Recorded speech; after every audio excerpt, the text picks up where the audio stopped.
नमस्कार मंडळी. लहान मुलांना मदत करायला शिकवणं, तेही अगदी मजेदार पद्धतीने, हे एक मोठं काम आहे नाही का? पण काळजी करू नका. आज आपण एका अशा सोप्या पण खूपच प्रभावी कृतीबद्दल बोलणार आहोत, जी मुलांमध्ये दयाळूपणा आणि एकमेकांना मदत करण्याची सवय अगदी सहज रुजवेल. शिक्षक असोत किंवा पालक, हा प्रश्न आपल्याला नेहमीच पडतो, बरोबर? तर आज आपण ह्याच प्रश्नाचं उत्तर शोधणार आहोत. एका अशा कृतीबद्दल जाणून घेऊया, जी खेळता खेळता मुलांना हे सगळे महत्वाचे गुण शिकवून जाते. ओके, तर मग आपण आज काय काय बघणार आहोत त्यावर एक नजर टाकूया. सगळ्यात आधी मदत करणं इतकं महत्वाचं का आहे हे समजून घेऊया. मग मदत करूया ही नेमकी काय कृती आहे ते बघू. वेगवेगळ्या वयोगटांसाठी ती कशी वेगळी आहे तेही पाहू. आणि शेवटी ह्या छोट्याशा कृतीचा मुलांवर आयुष्यभरासाठी काय परिणाम होतो हेही जाणून घेऊ. तुम्ही बघा, अगदी लहानपणापासूनच एकमेकांना मदत करायला शिकणं किती महत्वाचं आहे. यातून मुलं फक्त चांगली मित्रच बनत नाहीत, तर त्यांच्यामध्ये एक सामाजिक जबाबदारीची भावना पण निर्माण होते. असं समजा की एक चांगला नागरिक बनण्याच्या प्रवासातला हा त्यांचा पहिला आणि सगळ्यात महत्वाचा टप्पा आहे. आणि हीच मदत करण्याची सवय मुलांमध्ये रुजवण्यासाठी मैत्री बालमनाशी नावाच्या पुस्तिकेत एक खूप सुंदर कृती दिली आहे. तिचं नाव आहे मदत करूया. यात मुलं खेळाच्या माध्यमातूनच मदतीचं महत्त्व शिकतात. किती छान आहे ना? आता मुलांशी बोलायला सुरुवात कशी करायची, तर अगदी या सोप्या आणि प्रेमळ शब्दांनी. बघा, हे वाक्य लगेच मुलांचं मन जिंकून घेतं आणि मग ते या मजेशीर कृतीमध्ये सामील होण्यासाठी लगेच तयार होतात. आणि सगळ्यात चांगली गोष्ट म्हणजे यासाठी काही खास साहित्य लागत नाही. घरात किंवा शाळेत सहज मिळणाऱ्या वस्तू चालतील. म्हणजे मदतीची चित्र असलेली काही कार्ड्स, खेळणी, पुस्तकं आणि साफसफाईचं छोटंसं सामान. म्हणजे काय की शिकण्यासाठी महागड्या वस्तूंची अजिबात गरज नाही. चला तर मग आता बघूया हे प्रत्यक्षात करायचं कसं. या कृतीची सगळ्यात भारी गोष्ट काय माहितीये? ती प्रत्येक वयोगटासाठी अगदी विचारपूर्वक तयार केली आहे. त्यामुळे प्रत्येक मुलाला त्याच्या वयानुसार आणि क्षमतेनुसार शिकायला मिळतं. अगदी लहान मुलांसाठी, म्हणजे समजा 3 ते 4 वर्षांच्या गटासाठी ही कृती एकदम सोपी आहे. उदाहरणार्थ, खेळ झाल्यावर सगळ्यांनी मिळून खेळणी जागेवर ठेवायची किंवा एखाद्या मित्राला पाण्याची बाटली उघडायला मदत करायची. आणि हो, त्यांनी मदत केल्यावर "वा, किती छान मदत केलीस" असं म्हणून त्यांचं कौतुक करायला अजिबात विसरू नका. हे खूप महत्वाचं आहे. आता जरा मोठ्या मुलांकडे वळूया.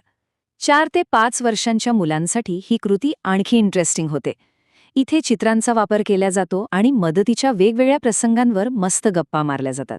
यामुळे काय होतं, तर मुलांची विचार करण्याची आणि निरीक्षण करण्याची क्षमता वाढते. हे बघा, हे त्याचं एक उत्तम उदाहरण आहे. कल्पना करा की मुलांपुढे एक चित्र ठेवलंय, ज्यात एक लहान मूल आजोबांना रस्ता ओलांडायला मदत करते. बघा, फक्त या एका चित्रावरून कितीतरी गप्पा सुरू होऊ शकतात. मग या चित्रांवरून मुलांना काही सोपे प्रश्न विचारायचे. जसं की, "अरे, चित्रातलं बाळ काय करतंय? असं करणं चांगलं आहे नाही का?"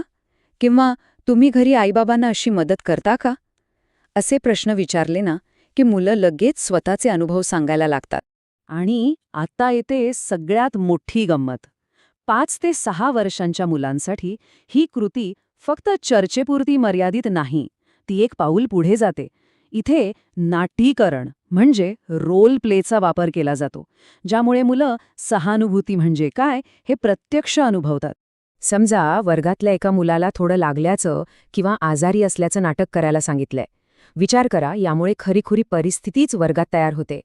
आणि मग त्याच्या मित्राला विचारलं जातं, "अरे रे, बघ, तुझ्या मित्राला बरं वाटत नाहीये, मग आता तू त्याची मदत कशी करशील?"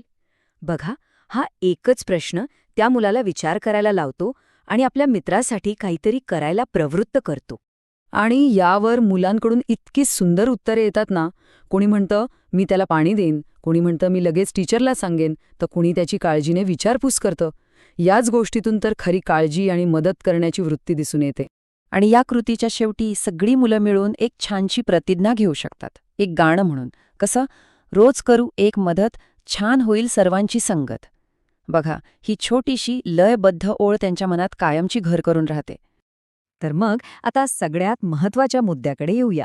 या इतक्या साध्या वाटणाऱ्या कृतीतून मुलं आयुष्यभरासाठी काय शिकतात? कारण हे फायदे फक्त तात्पुरते नसतात, तर त्यांच्या व्यक्तिमत्वाचा एक महत्वाचा भाग बनून जातात. पहिली आणि सगळ्यात महत्वाची गोष्ट म्हणजे सहकार्य. आपण म्हणतो ना, एकमेका सहाय्य करू, अवघे धरू सुपंथ. अगदी तसंच. मुलं हे शिकतात की एकत्र काम केलं की कोणतीही अवघड गोष्ट सोपी होऊन जाते. मग ते खेळणी आवरण्यासारखं साधं काम असो किंवा एखादा मोठा गट प्रकल्प. दुसरं म्हणजे त्या नाट्यीकरणामुळे त्यांच्यात सहानुभूती वाढते. म्हणजे दुसऱ्याच्या जागी स्वतःला ठेवून विचार करण्याची क्षमता त्यांच्यात येते. अरे, त्याला काय वाटत असेल? हा एक विचारच त्यांना अधिक समजूतदार बनवतो. आणखी एक गोष्ट म्हणजे घरात किंवा वर्गात छोट्या छोट्या जबाबदाऱ्या पार पाडल्यामुळे मुलांमध्ये एक सामाजिक जाणीव निर्माण होते. मी सुद्धा या ग्रुपचा एक महत्त्वाचा भाग आहे आणि माझीही काहीतरी जबाबदारी आहे, ही भावना त्यांच्यामध्ये रुजायला लागते.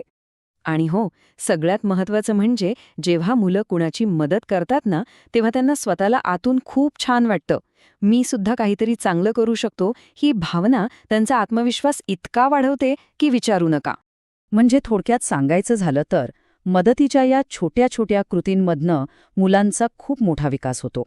सहानुभूती आणि सहकार्य हे गुण त्यांच्या स्वभावाचा, त्यांच्या व्यक्तिमत्वाचा एक अविभाज्य भाग बनून जातात.